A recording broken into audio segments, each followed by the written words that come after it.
लोगों के लिए है, जिसका उत्तर अभी आपको कमेंट करना है। क्वेश्चन है, निम्नलिखित में से कौन सी एक सबसे बड़ी संसदीय समिति है? इसमें से कौन सी है आपको कमेंट करके बताना है। आज के इस वीडियो में हम नई संसद भवन से जुड़े हुए महत्वपूर्ण प्रश्न कवर करेंगे, जो आपके आने वाले सभी एग्जाम के लिए काफी ज्यादा इंपॉर्टेंट है और 100% यहाँ से क्वेश्चंस एग्जाम में पूछे जाएंगे। वीडियो को ध्यान से देखिएगा, ट्रेंडिंग टॉपिक है और काफी ज्यादा डिमांड में है। लास्ट में क्वेश्चन भी पूछा है मैंने आप सभी लोगों से, जिसका आंसर आपको कमेंट करके बताना है। शुरू करते हैं फर्स्ट क्वेश्चन से। भारत के नए संसद भवन का उद्घाटन कब किया गया?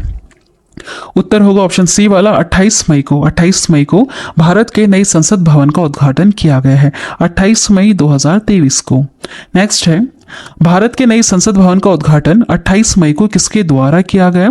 कौन है यह हमारे भारत देश के प्रधानमंत्री है नरेंद्र मोदी। इनके द्वारा नई संसद भवन का उद्घाटन 28 मई 2023 को किया गया। कहां पर किया गया है? नई दिल्ली में किया गया है। अगला देखिएगा, नई संसद भवन का वास्तुकार कौन है? यह सवाल एग्जाम में पूछा जाएगा। बताइए उत्तर क्या होगा? उत्तर होगा यहाँ पर ऑप्शन ए वाला, बीमल पटेल। बीमल पटेल नई संसद भवन के वास्तुकार हैं। कुछ एक्स्ट्रा पॉइंट्स भी हम यहाँ पर कवर करेंगे। देखिए, नई संसद भवन का निर्माण टाटा प्रोजेक्ट ने किया है, जबकि इसकी डिजाइन को अहमदाबाद की company HCP design and management private limited ने अंजाम दिया है। अगला सवाल है, नए भवन को बनाने में लगभग कितने करोड़ रुपए खर्च किए गए हैं? देखिए 1200 करोड़। कितने? 1200 करोड़ रुपए में बनकर तैयार हुआ है नया भवन हमारा। ठीक है, नया संसद भवन। यहाँ पर आप पीछे देख रहे होंगे, ये जो गोल आकार में बना हुआ है यह पुराना है। ये बना था 1921 में, शुरू हो गया था इसका काम बनना और 1927 में यह बनकर तैयार हो गया था। ये पुराना वाला संसद भवन, इसको बनने में उस समय 83 लाख इतने रुपए का ही खर्च आया था। लेकिन अब जो बनाया गया है सन 2023 में जो बनकर तैयार हुआ है, इसको बनाने में 1200 करोड़ रुपए का खर्च आया है। चलिए नेक्स्ट है, नए भवन के लोकसभा चैम्बर में कितने सदस्यों की बैठने की क्षमता है? कितने इसमें बैठ सकते हैं? देखिए 888 सदस्य इसमें बैठ सकते हैं। इतने बैठ सकते हैं, याद रखिएगा, काफी ज्यादा इंपॉर्टेंट पॉइंट। एक्स्ट्रा पॉइंट्स यहाँ पर कवर करेंगे। नए भवन के लोकसभा चैम्बर में 888 सदस्य और राज्यसभा के चैम्बर में 384 सदस्य बैठ सकते हैं। दोनों सदनों की संयुक्त बैठक होने पर लोकसभा कक्ष में कुल 1280 सदस्यों के बैठने की व्यवस्था की गई है। बहुत ज्यादा बड़ा बनाया गया है। नई संसद भवन की आधारशिला कब रखी गई थी? कब रखी गई थी? तो उत्तर होगा ऑप्शन ए वाला, 10 सितंबर 2020 को नई संसद भवन की आधारशिला रखी गई थी। याद रखिएगा, इंपॉर्टेंट है। देखिए एक्स्ट्रा पॉइंट्स, पीएम मोदी ने 10 दिसंबर 2020 को नए भवन की आधारशिला रखी थी और 3 साल से कम समय में यह बनकर तैयार हो गया। ज्यादा समय नहीं लगा, 3 साल में ही यह बनकर तैयार हो गया था। और जो पहले बनाया गया था, जो पुराना बनाया गया था, उसको बनने में करीबन 5 साल के आसपास का समय लगा था, है ना। ये देखिए, अगर हम वर्ग मीटर की हम बात करें कि कितने एरिया को घेर रहा है, तो 64,500 वर्ग मीटर में फैली ये 4 मंजिला इमारत है, जो किस शेप में बनी है? किस आकार में? त्रिकोणीय आकार की बनी हुई है। ठीक है, यह शेप भी आप याद रखिएगा। जो पुराना है वह गोल आकार में बना है, लेकिन जो अब नया बना है यह 4 मंजिल भी है और त्रिकोणीय आकार में बना हुआ है। चलिए अगला देखिएगा, संसद भवन में कितने प्रवेश द्वार है? कितने मुख्य प्रवेश द्वार है इसमें? तो 3 है। ठीक है, 3 है। तीनों का वैसे अलग अलग नाम है। देखिए आगे कवर करते हैं। इस इमारत के 3 मुख्य द्वार हैं। एक का नाम है ज्ञान द्वार, दूसरा है शक्ति द्वार और तीसरा है कर्म द्वार, है ना। ज्ञान, शक्ति, कर्म द्वार, ये 3 मुख्य उसके द्वार हैं। इसमें VIP सांसदों और आगंतुकों के लिए अलग अलग प्रवेश द्वार भी बनाए गए हैं। नेक्स्ट क्वेश्चन है, नई संसद में लोकसभा कक्ष की थीम क्या है? जैसे आप यहाँ पर डिजाइन देख रहे हैं, लोकसभा कक्ष और राज्यसभा कक्ष दोनों की थीम अलग अलग है। जो लोकसभा कक्ष थीम आपको दिख रही है यहाँ पर, अगर आप ध्यान से देखेंगे तो यह राष्ट्र पक्षी मोर के पंख की तरह आपको डिजाइन देखने के लिए मिलेगी। जो हमारे देश का राष्ट्र पक्षी है मोर, उसके ऊपर यह थीम रखी गई है लोकसभा कक्ष की, है ना। चलिए अगला देखिएगा, नई संसद के राज्यसभा कक्ष की थीम क्या है? राज्यसभा की कक्ष की थीम अगर आप देखें, ध्यान से अगर आप देखेंगे तो यह आपको राष्ट्रफूल कमल की तरह दिखेगा। ठीक है, दोनों आपको याद रखना है। लोकसभा कक्ष की थीम क्या है? राष्ट्र पक्षी मोर है, जो ग्रीन कलर में आपको दिख रहा है। और राज्यसभा कक्ष की थीम क्या है? राष्ट्रफूल कमल जैसी है। ठीक है, आपको यहाँ पर पूरा लाइट पिंक इस तरह से कलर देखने के लिए मिलेगा। चलिए नेक्स्ट है, संसद भवन के उद्घाटन के उपलक्ष्य में कितने रुपए का एक विशेष सिक्का जारी किया गया। सिक्का भी जारी किया गया है और डाक टिकट भी जारी की गई है, याद रखिएगा।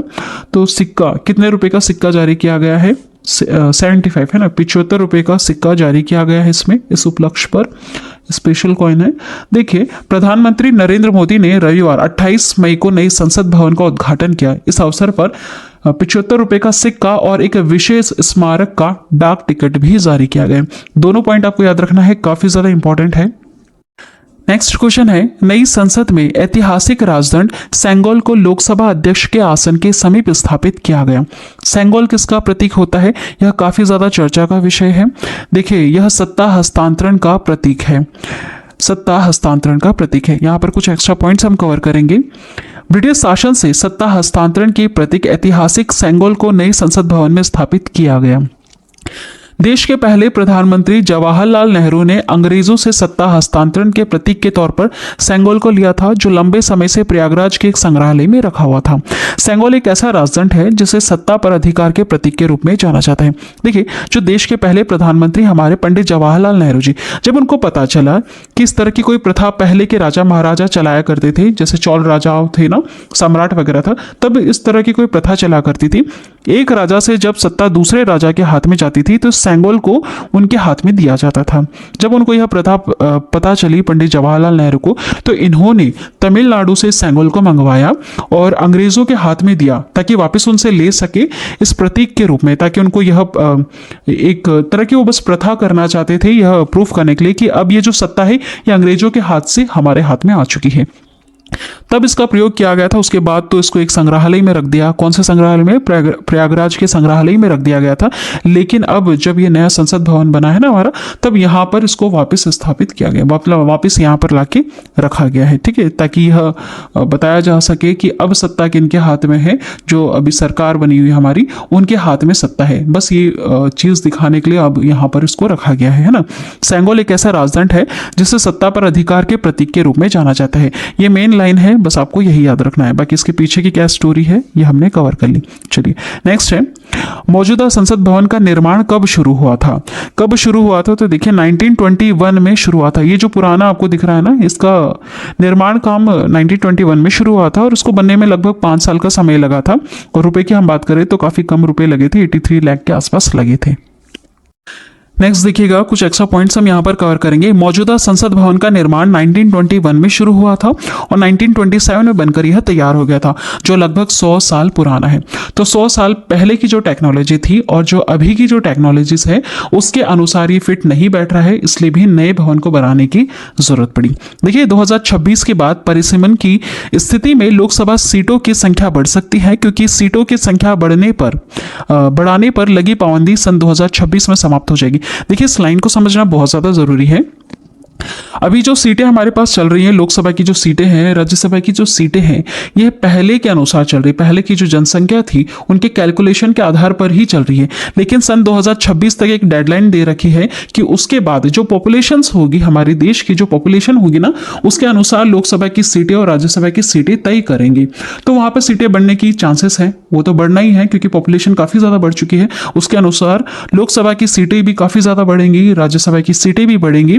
तो जो पुराना जो बना हुआ है, जो 100 साल पुराना संसद भवन है, उसमें सीटें उतनी नहीं है, इसलिए जो अब बनाया गया है उसमें सीटें भी काफी ज्यादा बढ़ा दी गई हैं। ठीक है, चलिए नेक्स्ट देखिएगा, भारतीय संसद के कितने सदन हैं? भारतीय संसद जो हमारी है उसके कितने सदन है? 2 सदन है, एक है लोकसभा और दूसरा है राज्यसभा। इसके 2 महत्वपूर्ण सदन होते हैं, याद रखिएगा। नेक्स्ट है, संसद का लोकप्रिय सदन कौन सा है? लोकप्रिय से आप यहां याद रखिएगा, लोक यहां पर भी लिखा है और लोकसभा में भी लोक लिखा है, इस तरह से आप याद कर सकते हैं। यह क्वेश्चन कई बार एग्जाम में आया है, इसलिए आप इस तरह की ट्रिक लगा सकते हैं ना। संसद का लोकप्रिय सदन कौन सा है? लोकसभा है। नेक्स्ट है, संसद के किस सदन को प्रतिनिधि सभा भी कहा जाता है? इसके बहुत सारे नाम है। लोकसभा जो है ना, इसके बहुत सारे नाम होते हैं, सारे नाम आपको याद रखना है। लोकप्रिय सदन है, प्रतिनिधि सभा है, निम्न सदन है। चलिए आगे बढ़ते हैं। संसद का स्थायी सदन कौन सा होता है? स्थायी सदन कौन सा है? राज्यसभा है, जिसे भंग नहीं किया जा सकता है, विघटित नहीं किया जा सकता है, इसलिए इसे कहते हैं स्थायी सदन। राज्यसभा को क्या कहते हैं? स्थायी सदन कहते हैं, याद रखिएगा।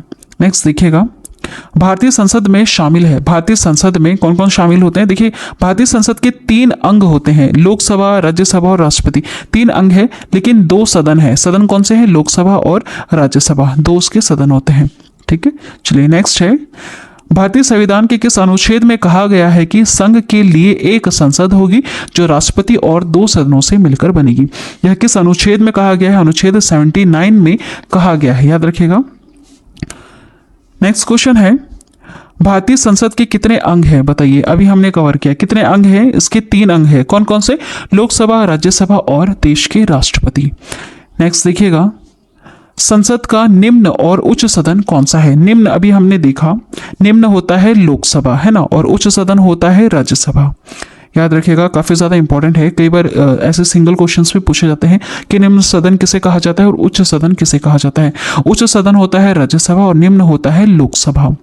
लोकसभा के और नाम अभी हमने देखे, कौन कौन सा? प्रतिनिधि सभा भी कहा जाता है और लोकप्रिय सभा भी कहा जाता है ना, लोकप्रिय सदन भी है यह। नेक्स्ट क्वेश्चन है, संसद के 2 क्षेत्रों के बीच अधिकतम कितना अंतराल दिया जा सकता है? सही उत्तर होगा यहाँ पर ऑप्शन सी वाला, 6 महीने का। ठीक है, 6 महीने का अंतराल 2 क्षेत्रों के बीच में दिया जा सकता है। अगला है, संसद के कितने सत्र होते हैं? याद रखिएगा, संसद की बजट सत्र, मानसून सत्र, शीतकालीन सत्र, ये सभी इसके सत्र हैं। ठीक है, कितने सत्र हैं? सभी हैं इसके, बजट सत्र भी है, मानसून सत्र भी है और शीतकालीन सत्र भी है। अगला है, लोकसभा व राज्यसभा की संयुक्त बैठक कब की जाती है? जब लोकसभा एवं राज्यसभा में मतभेद हो जाता है तब दोनों की संयुक्त बैठक की जाती है। अगला है, स्वतंत्र भारत के संसदीय इतिहास में अभी तक कितनी बार संयुक्त बैठक या संयुक्त अधिवेशन बुलाया गया है? कितनी बार? तो ऐसा 3 बार ही हुआ है कि संयुक्त बैठक इनकी बुलाई जा सके। ठीक है, नेक्स्ट है, संसद के दोनों सदनों के संयुक्त अधिवेशन की अध्यक्षता कौन करता है? अगर बुलाया जाता है इस तरह से दोनों को एक साथ, तो इसकी अध्यक्षता कौन करते हैं? लोकसभा के अध्यक्ष इसकी अध्यक्षता करते हैं। अगला सवाल है, भारत की संचित निधि से धन निर्गम पर किसका नियंत्रण होता है? हमारी जो देश की संसद है उसका नियंत्रण होता है भारत की संचित निधि से धन निर्गम का। ठीक है, चलिए अगला सवाल देखिएगा जो आप सभी